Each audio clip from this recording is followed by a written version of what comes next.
Welcome to the Alaska Weather Show. I'm meteorologist Peter Chan, coming to you from the National Weather Service in partnership with Alaska Public Media on this Sunday, January 9th, 2022. And as always, if you'd like additional weather information, you can always go online, weather.gov, and it's going to show you a map of the entire U.S. and you can pick on an area you wish to focus in on. You can see Alaska down there in the lower left, also Hawaii. And this allows you to get the latest forecast by pointing and clicking on the map. You can check out watches, warnings, advisories, and much more, and certainly check up on friends and family across the nation.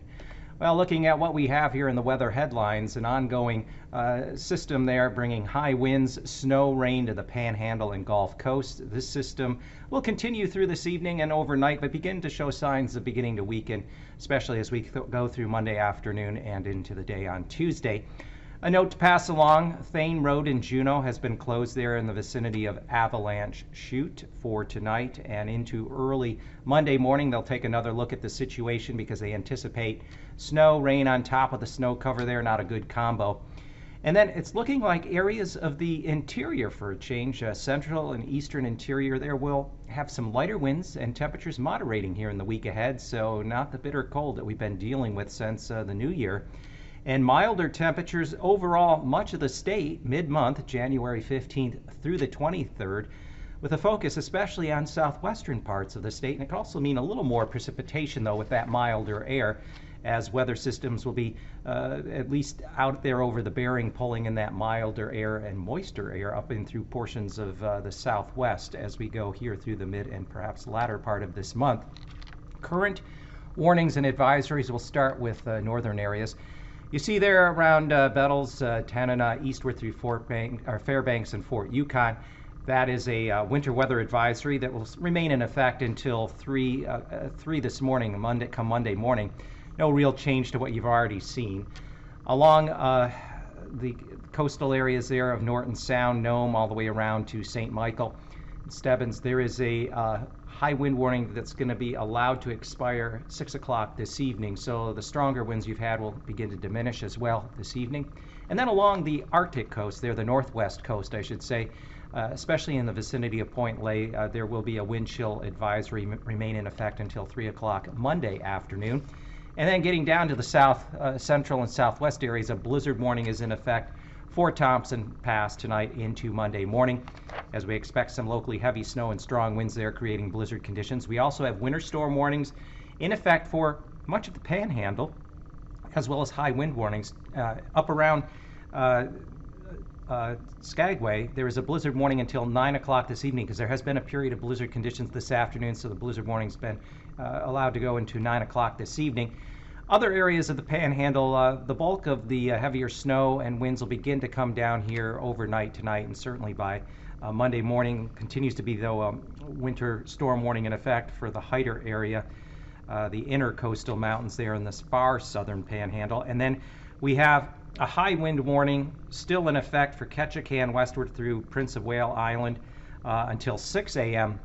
Monday morning, and a flood watch for Ketchikan area, including Prince of Wales Island until Monday afternoon, because we're getting rain now on top of the snow cover. Not expecting any major flooding problems, but could be some nuisance flooding and poor drainage area where the snow melt is occurring with the falling rain and temperatures in the 40s. Another thing, the high wind warning that's in effect there. Ketchikan had a peak wind gust of 88 miles an hour on the rooftop there, so keep that in mind. And also for Juneau, as I mentioned earlier, in the vicinity of Thane Road, the Avalanche Chute there has been closed for tonight into early Monday morning, and they'll reevaluate that situation as we get into Monday morning. But otherwise, looking out toward along Norton Sound, on Alakalite there, clear, breezy, and cold temperatures only in the single digits today, but the high wind warning will be allowed to come down after 6 p.m. this evening. And Thompson Pass is currently in a blizzard warning for tonight into Monday morning. You can see why. And then heading on into the Panhandle, Skagway, blizzard warning now this afternoon into this evening through 9 p.m. And Ketchikan, high wind warning remains in effect until 6 a.m. Monday, with that peak wind gust to 88 miles an hour. And then also some heavier rains on top of the snow cover could cause some minor nuisance flooding as temperatures have risen there into the 40s. Otherwise, looking at the satellite imagery, you can see the curl in the clouds, that system associated there along the Gulf. We have a couple of low pressure systems and a stronger frontal system that's pushed up now into the Panhandle and along the northern Gulf Coast. Otherwise, back out across the interior, we continue to see some gusty winds and some patchy areas of a little bit of light snow, mainly just kind of ground blowing snow. And then a little disturbance worked its way across the southwest through Bethel and on over toward Nunavik Island. That's produced some areas of light snow, and that system will continue to rotate west-southwestward out into the eastern Bering. But you can see that low pressure out over the western Gulf. It's going to weaken as another low pivots up into the lower Gulf from the North Pacific overnight and early Monday morning. Meanwhile, ridge of high pressure continues along the Canadian Arctic coast, across the Alaskan Arctic coast into the Russian Arctic coast. And then by Monday afternoon, we still have low pressure sitting there off the Kenai and Kodiak Island with a lingering trough there. So we'll continue to see lighter precipitation in the form of some snow and rain continuing there, the coastal mountains and along the coast there of the Gulf. And there is a low out there down toward the eastern Aleutians. That one will kind of split a bit by Tuesday, bringing a mix of precipitation there, especially to the eastern half of the Aleutians, and some breezy conditions, but not a major storm by their standards. And for Monday morning, lows will only be down near 40 degrees on the outer coast and southern end of the Panhandle. Still 18 below at Glen Allen, but temperatures are going to be slowly rising up along coastal areas of South Central, so that we'll see readings getting above freezing along the coast. Even at Anchorage, should get up into the mid-upper 20s on Monday afternoon. And then by Tuesday morning, low temperatures will continue to rise upward, especially east of the Alaska Range and along the coast, with lows generally above freezing as you get south of Juneau in the Panhandle. And then temperatures Tuesday afternoon could approach 30 there at Anchorage, and near freezing at Cordova, with readings above freezing along the coast. Arctic coast, not as cold as it's been. You know, this morning, Northway got down to 59 below zero. Not going to be nearly as cold come tomorrow morning. And that trend's going to continue in the week ahead. Daytime highs just a bit below zero there through the Yukon Valley, coming up a bit along Norton Sound. And then as we go into Tuesday morning, again, lows not especially cold. Still some 20s, near 30 below along the Arctic coast. But we'll continue to see those temperatures moderate, with daytime highs back up near or just a tad above zero, especially as you get down through the lower portion of the Yukon Valley. And then across the southwest interior, still sub-zero Monday morning, but readings climbing back up near and above freezing there at the tip of the Alaska Peninsula and around Dutch Harbor. Could see a 40-degree reading Monday afternoon around Dutch Harbor, with readings rising up through the 30s along the Alaska Peninsula into Kodiak Island, and coming upward into the single digits across the southwest interior. Tuesday morning, not quite as cold. Again, we're going to continue to see these temperatures moderating, so by Tuesday afternoon should be back up into the teens throughout the lower Kuskokwim and Yukon valleys, including Bethel and Aniak, and then readings up around 40 across the Alaska Peninsula and down, extending at least into the eastern Aleutians. So I'm going to show you temperature outlook for 6 to 10 day, as well as the 8 to 14 day outlook, January 15th through January 23rd. Notice this above normal temperatures, a very good likelihood across southwestern portions of the state and essentially all of southern Alaska. So those of you tired of the cold New Year, we're going to get a little break and it'll be a little easier to do some chores, maybe even tolerate some ice fishing there. So yeah, look at there, the 17th through the 23rd, we're expecting above normal temperatures from Anchorage westward through Dillingham, Bethel, and on to the north up the Yukon River to Galena and just west of Fairbanks. Precipitation will be a bit above normal across much of the state, with a center of that across the southwest here past mid-month. And now, aviation weather around Alaska. Well, now it's time for your flight weather. If you have a flight planned Monday into Tuesday, the primary weather features will be a ridge of high pressure extending off the Arctic Ocean along the Arctic coast into northwest Canada, there through the Yukon Northwest Territories. And then a couple areas of low pressure in the process of weakening in the Gulf, with also a weakening frontal system.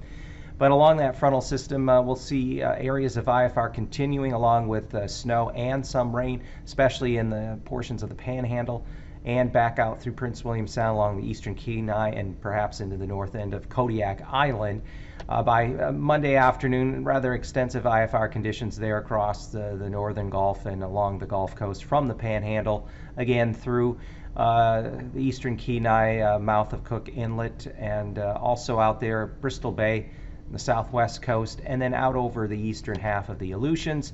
For Tuesday morning, a little more fragmented IFR, but still rather extensive there through the Panhandle, westward through Prince William Sound, the eastern Kenai, and then pockets there along the western arm of the Alaska Range, north of Cook Inlet, and along the southwest coast, also south of the Alaska Peninsula in the North Pacific, and across the eastern half of the Aleutians.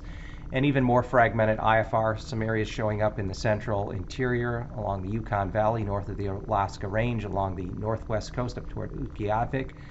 But IFR also continuing there across Panhandle, northern Gulf Coast, and then along areas of the southwest and west coast, the lower Yukon Delta as well, and extending especially out through and south of the Aleutian chain.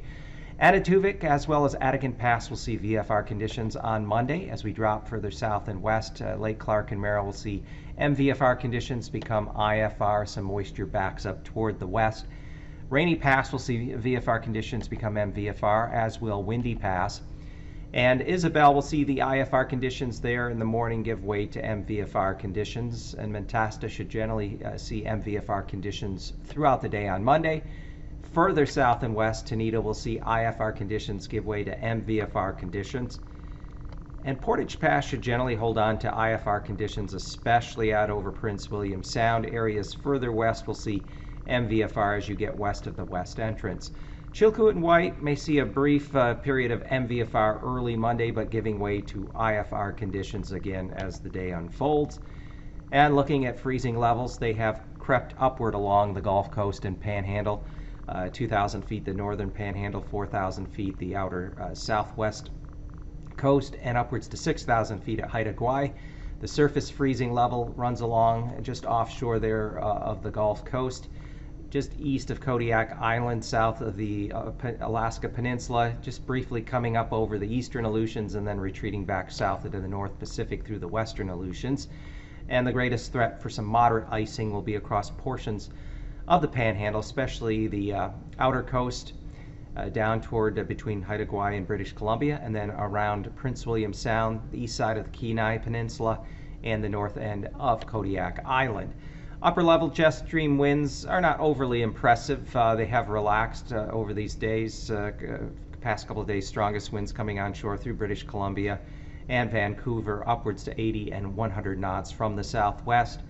And as we drop down to 9,000 feet, we see weak high circulation around Nunavik Island with some stronger easterly flow across eastern Russia along the Kamchatka coast, upwards to 55 knots. Onshore flow southwesterly 50 to 65 knots, portions of the Panhandle and especially British Columbia. And then coming down to 3,000 feet, we have weak high pressure circulation in northwest Canada, with a weak low circulation in the west side of the Gulf. Winds coming though onshore there through Haida Gwaii and British Columbia and parts of the southern Panhandle, upwards to 45 to 55 knots. And then also some 45 knot winds out of the east across the Seward, northern portion of the Seward Peninsula, 65 knots there eastern Russia. And this translates to the greatest threat for some isolated severe turbulence along the outer Panhandle coast and to between Haida Gwaii and British Columbia. Otherwise, broad areas of moderate turbulence along the Gulf Coast and Panhandle, as well as eastern half of the Aleutians, surface to 4,000 feet, and then from St. Lawrence Island across the Seward Peninsula into the central interior and along the Brooks Range between the surface and 4,000 feet.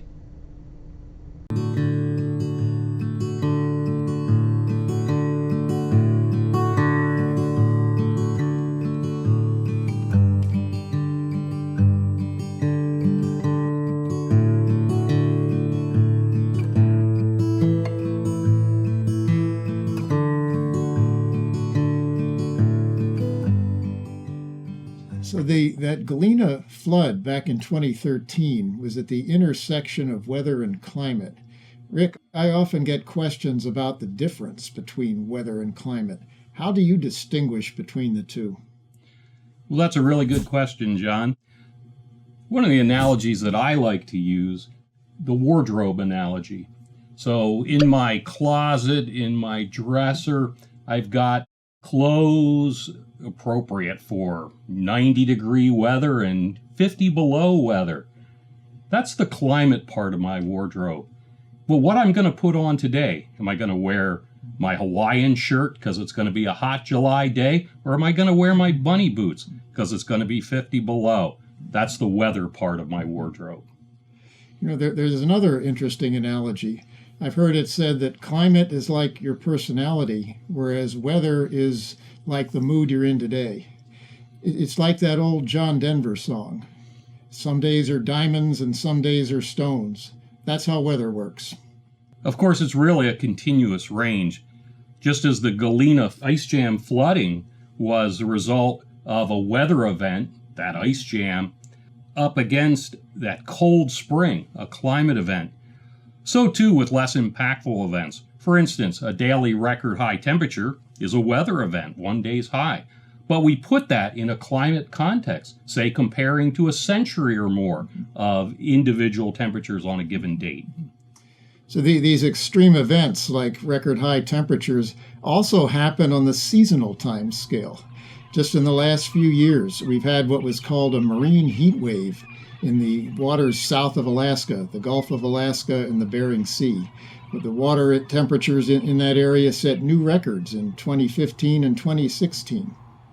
And most Alaskans are acutely aware that big wildfire seasons are becoming more and more common, most recently in 2015, and the frequency of million-acre seasons has doubled since the early 1990s. Just this past winter, we had another event in the Bering Sea. The ice extent in the Bering was lower than it had ever been in the last 150 years. That's about as far back as the good records go. There'd never been another year like this one in the Bering with so little sea ice. That had major impacts on the communities along the west coast and the northwest coast. So, John, what have you been hearing from folks around town about these kind of climate extremes? I've heard from a number of people who've been here a long time that winters just aren't what they used to be. The average temperatures are higher than they were back in the 1960s and 1970s. And we just don't get the extreme cold days, the days down in the minus 50s or even the minus 60s that we used to experience in Fairbanks back in the 1960s, 1970s, and even into the 1980s. Well, and it's not just winter either. 2016 and 2017, the summers brought unusually muggy, humid weather to Fairbanks. We're not used to thinking of that in interior Alaska, but record high humidities during the summer months. As in the winter, we've had a significant increase in freezing rain events, since about 2000. So much so that DOT has changed their road treatment strategy, and now we have the school district building in winter rain days into the calendar. And of course, we all need good weather forecasts for these high impact weather events. But we know, though, that weather forecasts are sometimes wrong just 3 or 4 days in advance. So if these weather forecasts and the models they're based on can't pick up events like freezing rain 3 or 4 days ahead, how can we believe what they say about climate for the future? Well, that's a really good question, John. And I think the important thing to remember is that parts of the system are predictable. So climate models can't give you weather for particular days or even for particular months or years. They actually predict averages. These are averages over periods of a decade or two, or even averages over periods of several years. So they don't give us the month-to-month information that we might want. What are they telling us about the future, though? Well, these climate models are telling us on the decades-long time frames that warmer winters are going to become more common. We're going to have more frequent, very low sea ice years with late freeze up and early melt out. And the same will be true on Alaskan rivers. We'll have more frequent seasons when freeze up is late and break up is early. One of the other common threads in these climate model predictions is that heavy rain events and heavy snow events will become more common in the future. That's actually a prediction that the models make for mid-latitudes as well as for high latitudes in areas like Alaska. So we can expect the heavy downpours to become heavier and the heavy winter snows to become heavier than we've been used to. They're also predicting more frequent freezing rain events, getting back to what you talked about earlier. These events that might have happened just once every year or two in the past could actually end up happening several times in a winter in the future, according to the climate models. And it is important to remember that even in a warming world, there are still going to be seasons and years that are colder than the average, but these cold seasons will become less and less common. So, John, maybe I don't need to have those bunny boots in my closet anymore? Well, at least you won't need to wear them as often as you did in the past.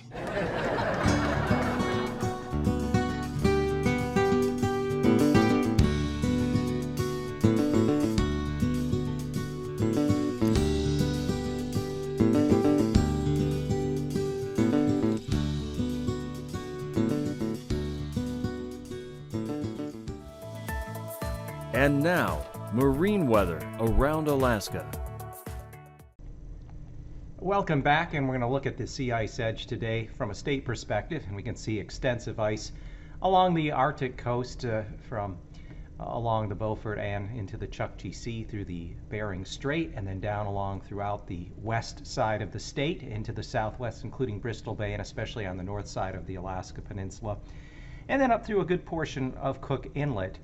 And with winds the next couple of days being predominantly out of the northeast off the mainland there across the eastern Bering, the ice there is going to have a tendency to want to drift toward the south and the west, so that trend will continue. Looking at winds and waves, though, for the Panhandle on Monday, inner channels, southeast to south winds 25 to 30 knots, the lower half, the upper portion, Lynn Canal northerly at 15 knots. Still some swells over 10 feet there down toward Metlakatla. And along the outer coast, winds will be out of the southeast, 35 to 40 knot gales with waves anywhere from about 14 to 18 feet. And then on Tuesday, winds will continue to come down as the system in the Gulf finally weakens further. And throughout the inner channels, winds will be out of the southeast 10 to 20 knots, waves generally 2 to 3 feet. And along the outer Gulf Coast, winds will generally be out of the southeast to south around 15 to 20 knots, and swells continuing in the 10 to 14 foot range. Across south central areas, including the northwestern Gulf, winds will generally be out of the east around 30 knots, waves off the Kenai as high as maybe 15, 17 feet. Prince William Sound easterly winds 25 knots, waves 4 feet, and then through lower Cook Inlet to the mouth there, where we have open water, north winds 30 knots, waves around 10, 11 feet. Tuesday, winds will continue to come down, generally out of the southwest to south on the Gulf side, with winds of 10 knots there in Prince William Sound, waves a couple of feet, and lower Cook Inlet, generally out of the east-southeast around 15 knots, and waves only 4 feet or so. Across Kodiak Island and the Alaska Peninsula, winds will be turning north to northeasterly through Bristol Bay and Shelikof Strait as high as 30 knots with waves of 5 feet, but otherwise look for easterly winds through the lower chain there of the Alaska Peninsula with out of the east at 30 knots and waves 8 to 12 feet.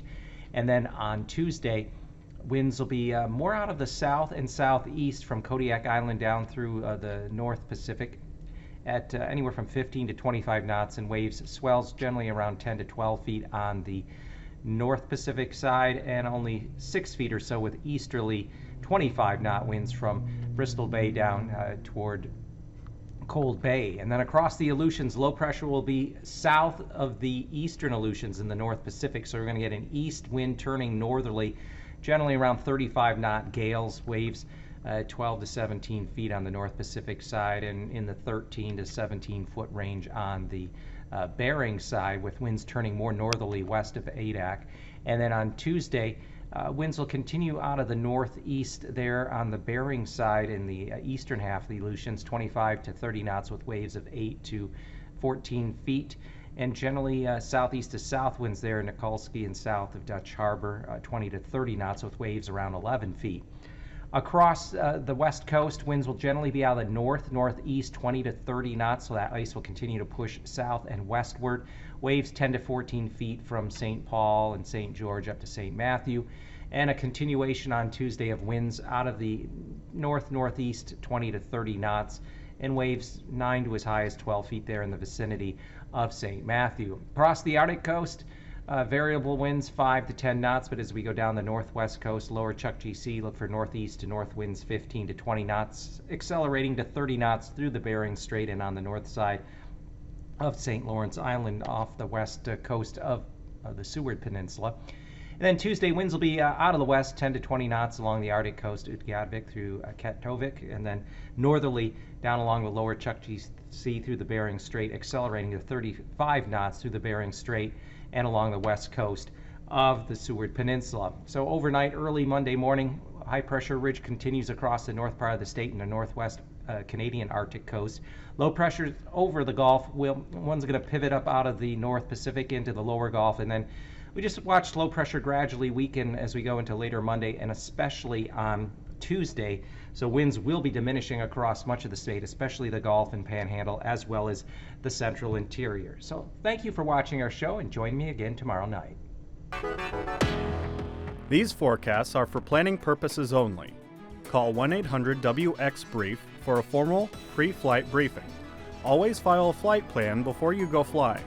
The U.S. Coast Guard Auxiliary urges you to leave a float plan with a friend or the harbor master before you go boating.